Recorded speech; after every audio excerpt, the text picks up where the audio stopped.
In this question given that y is equal to tan inverse square root of 1 plus x square minus square root of 1 minus x square by square root of 1 plus x square plus square root of 1 minus x square. This is, I will multiply this with square root of 1 plus x square minus square root of 1 minus x square by square root of 1 plus x square minus square root of 1 minus x square. So this I will get as equal to tan inverse.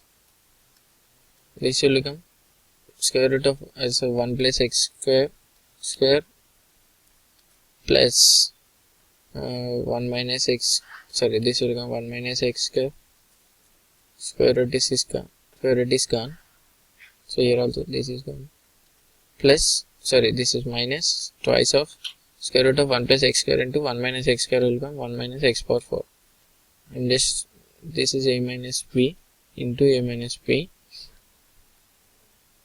In the denominator it is a plus b into a minus b. So in denominator we get a square minus b square, which is 1 plus x square minus 1 minus x square. This will become is equal to tan inverse of, this is x square get cancelled. This will become 2 into 1 minus square root of 1 minus x power 4. In the denominator it is x, 1 get cancelled. This becomes 2x square. So this is 2x square. This is tan inverse. So therefore y is equal to tan inverse 1 by x square minus square root of 1 by x power. पूरा video solution देखें Doubtnut app पर।